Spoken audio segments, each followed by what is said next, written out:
Donc, on discutait, on parlait justement sur ce passage comment dans mon travail, je suis passé comme ça d'une technique à une autre qui m'ont amené à faire des objets tridimensionnels, enfin des sculptures peintes et même jusqu'à la fin. Et tout ça s'est encore développé pour un peu se compléter, si on veut, de façon peut-être un peu plus large, un peu plus différente, mais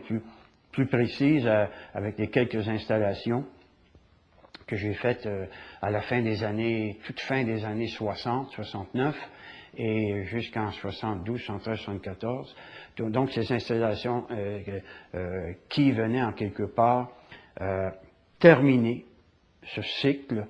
des travaux bidimensionnels, tridimensionnels, et où s'amorçaient réellement là, toutes mes préoccupations pour l'illusion optique. Hein, que ce soit exprimé à travers des jeux, des ambiguïtés entre les parties d'images qui sont bidimensionnelles et d'autres qui semblent être trois-dimensionnelles, puis inversement, pour en arriver à ces installations qui concrétisent ça, je pense, de façon plus précise, mais en introduisant aussi quelque chose de très différent, c'est que dans les sculptures,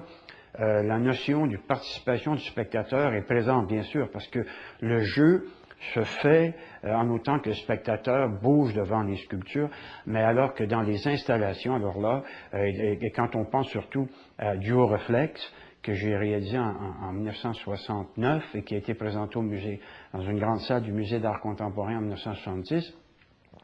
alors là, le spectateur devenait lui-même l'œuvre d'art. Parce que pas de spectateur, pas d'œuvre d'art, puisque on demandait à deux spectateurs de se placer l'un devant l'autre, et par une concordance de la vision à travers les miroirs, il y avait comme un transfert de personnalité, un transfert de partie du corps qui s'opérait.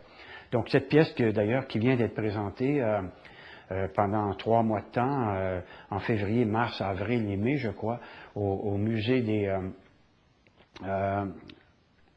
oui, c'est ça, juste l'an dernier, au Musée des Beaux-Arts d'Ottawa. Donc ça complétait, comment dirais-je, cette évolution à travers les arts visuels, at large, et ça coïncidait aussi avec le début de mes travaux en photographie. Et là encore, maintenant que je fais encore des travaux photographique, après 35 ans ou 40 ans, 72, enfin 72, oui, à 35 ans, je ne savais pas à l'époque, parce que la première série de travaux que j'ai fait en photographie, ce sont les coins d'atelier. Et quand j'ai décidé de faire la série des coins d'atelier et des rubans gommés sur les coins d'atelier, donc entre 72 et 74, c'était pour moi encore un passage d'une discipline, d'une technique à une autre, pour poursuivre mes travaux sur la notion d'illusion optique. Hein? Et là, je ne savais pas que j'allais devenir un photographe, finalement, enfin, quelqu'un qui allait s'exprimer à travers la photographie pendant toutes ces années-là. Je pensais réellement que j'allais faire peut-être un projet, 2, 3, comme j'allais faire la photographie comme j'ai fait la sculpture pendant 3-4 ans, comme j'ai fait la gravure pendant 3-4 ans, comme j'ai fait de la peinture et du dessin pendant 2-3 ans. Là. Alors, mais les choses se succédant, et je pense que c'est sûrement parce que il me semble très évident, j'ai trouvé dans la photographie le médium qui correspondait alors là réellement parfaitement à ce dont j'avais besoin pour faire des images comme celles que je voulais faire. Des images qui continuaient à fonctionner, à interroger les objets, les choses, les lieux, les formes, hein, de façon un peu comme je l'ai fait en sculpture.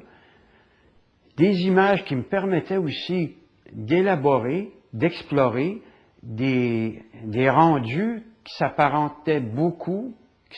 beaucoup au dessin ou à la peinture, hein, et aussi des images, un médium qui est, je pense, champion quand on veut jouer sur l'illusion optique.